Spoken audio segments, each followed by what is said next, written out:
Hey guys, it's Stephanie Farron, your technology facilitator at Butler High School, and it's that time of year again. It's time for us to talk about copying material from one Canvas course into another due to either a semester change or a change in classes. So the first thing we're going to do is we're going to log into Canvas and we're going to talk about ending your previous classes and then making sure that on your dashboard for both teachers and students you can see your new classes.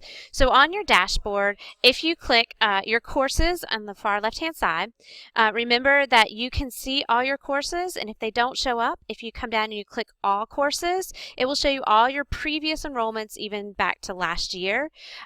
When you click all courses, make sure that the courses that you want to see on your dashboard are the ones that are starred. So if you finished a semester course and you no longer want to see it, you just want to unclick the star. If you want to see the new semester course, you can click the star. You can change this at any time throughout the year. You can change it all the time.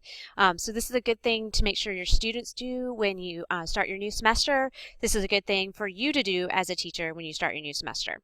So I want to talk about ending your first semester class first, and then I want to talk to you about copying your material to your next class. So one of the things I found out is that students, because it's enrolled via PowerSchool, even though when you look at your course, so I'm going to look at Ms. Keaton's course right now, and you go down into settings, and that's where we're going to want to be to end our course. It shows the ending date being the last day of the semester, and that is true. And after that date, your students aren't going to be able to submit any more work. It's already set up by PowerSchool, so even if it's blank, it's already set up based on the term. One thing I do want to let you know, though, and I found this out the hard way, is that students still can access previously enrolled courses. So if you haven't put locks on your exams or your materials, they can't submit it, but they could still see the work.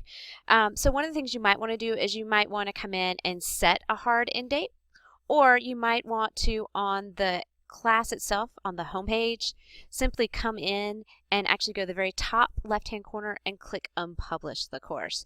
Because I don't own this course, I don't see that as an option because this is Ms. Keaton's course. But if I go back to my previous course, it's there. Make sure it's unpublished and it's red. That way you're closing the course to the previous students. You don't have to unenroll the students. Obviously PowerSchool won't let you. If you have all your assignments already set to a certain due date and it has a passcode on it and all that, the kids can see their grades, but they can't see the previous test unless you had it set so they can see the answers they missed. So if you're a teacher and you're going to use the same material over and over again, just unpublish your course. All right, so let's talk about our new course. I want to now take this material that Courtney so eloquently taught first semester and put it in my course for next semester. This can apply to a sandbox, this can apply to commons, I'll show you how to do it out of commons, or this can apply to material you taught first semester to second semester. You want to start by going to your course for second semester. Oftentimes it's hard to tell. Make sure that the course says second semester. Again, since this is a new semester, just a rule of thumb, if you teach the same course multiple times, so say I teach English 2 3 times a day, then I probably only have one course in Canvas for English 2. The way I could check that is if I come down under People in the menu and I click it, what I will see is I will see all my students that are populated in PowerSchool in Canvas. If there are multiple sections, then down here I can distinguish between first period and second period or third period based on the section. If you have a proficient, intermediate, advanced type of class and you want them all to be in one class instead of having multiple pages in Canvas, please see me before the semester starts so we can individually do that. But make sure that you have applied it to the courses you are teaching. So make sure these are the right students. Make sure this is the new class, so it should say second semester somewhere. Another good place to check, now we can see this unpublished page right here, is to come down to settings, and in your settings you can see the full name of your course. The full name of your course should include that it's second semester, just so you know, under the term and the name. So this course is second semester. All right, I'm going to import material into the course. You can only import material into the course that you own. So if you have a shared sandbox, you own it. If it's coming from your sandbox or another course, you own it. If it's coming from another teacher's site, you do not own it unless that teacher gives you permission by adding you into People, or Miss Bucci or Miss Farron.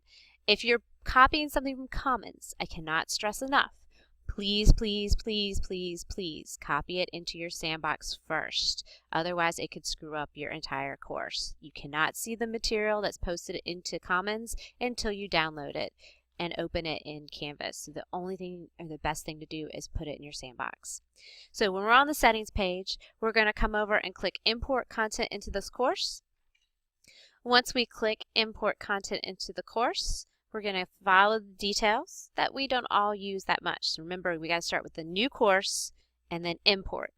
We're going to copy a Canvas course, and then you need to search for a course. Now mine is going to end up blank because of the school level access, but you guys actually will have a drop down arrow here where your courses will actually show right up. So you just type in or select the course you need.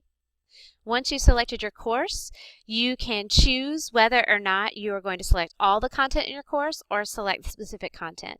Maybe you found that something just didn't work in your course. Maybe you only want to import content from one unit to the next. It's completely up to you. I'll show you how to do specific content. You could actually even adjust your event due dates right here as you go. I prefer actually just to leave mine the wrong date and then change them in my course. One thing to remember is if your material is published, when I click import, it's going to be published in my new course. So just be careful with that. So when I click import with specific content, it will pop up and you can see my current jobs, the things I've already been importing. If I'm doing specific content, I would click select content. It's going to show me all the content. So for example, if I want to copy a module, there are 12 modules. If I click the arrow on the left hand side, I can see the modules. So I actually could just click, I'm going to do the unit 1 for citizenship first and the pretest, and I'm ready to go.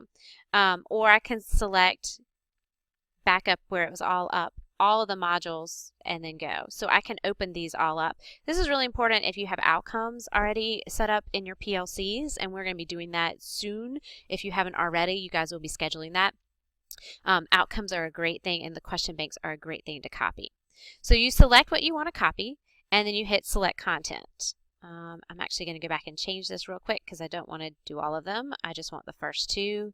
I'm going to import them as I go and select content. It's actually going to run. When it's done, it's just going to say completed. That's all. Once it's completed, the way you know is if you simply go and you look wherever the assignments or modules are.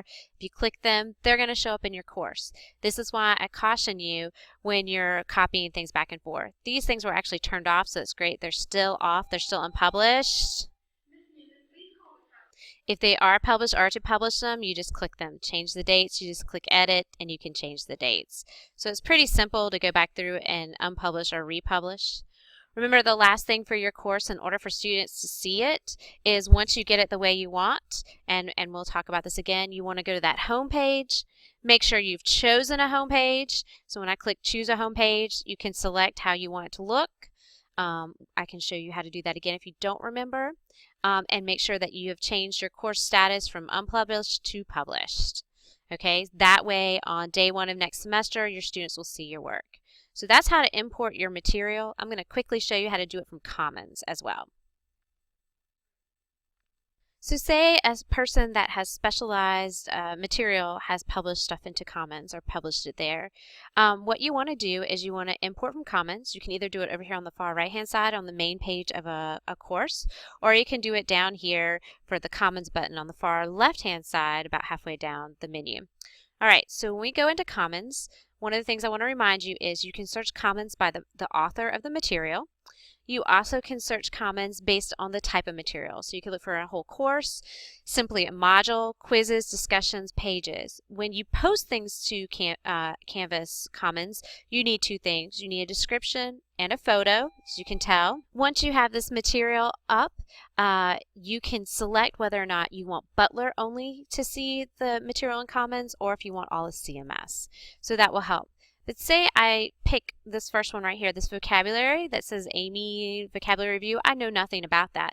So when I click it, you're not going to see a whole lot more about it. There'll be a description, whatever you put up there, but if you don't put anything up there, it's not going to tell you what it is. So it is really important to leave a comment or make a review, especially if it's something so you can find it again. And if you look at the far right hand side, it says import it into what type of course. Again, make sure you select your sandbox to import the course. You can download it as long as it's under, the right number, and then upload that into the course by simply doing the exact same thing we do. We're copying a course, go to settings, and then import next, and the material. You can put it in your sandbox, but if you put it in your course, it overwrites the material that's in your course, and it can mess it up, especially if you don't know what the material is in Commons. So again, the best thing to always be in the habit of is putting things into your sandbox. And then once you click import, it will go back to that settings page and it will complete. If you choose to download something, then when you go back to your course and you come down into settings, and we actually had a teacher that they copied the material and sent it via email to each other because they were the only specialized person teaching that particular course. They can just import it. So again, if you have the material, you would simply still go to import content into the course off the settings page of your course, and then you're still going to copy a Canvas course, but the difference would be you either have it in a package, okay, and then you're going to tell it where the package is. So you choose your file, you pick it from your downloads, and you're good to go, and the rest will be the same. So basically, settings on every of your courses is what you need to do to import your courses. Make sure your courses are published, and make sure you have chosen a home page to get started for next semester. If you do not want your students to have access to your material after first semester, make sure you unpublish first semester's courses, so that way the students don't have access to that. If you have any questions, see me, and good luck with next semester.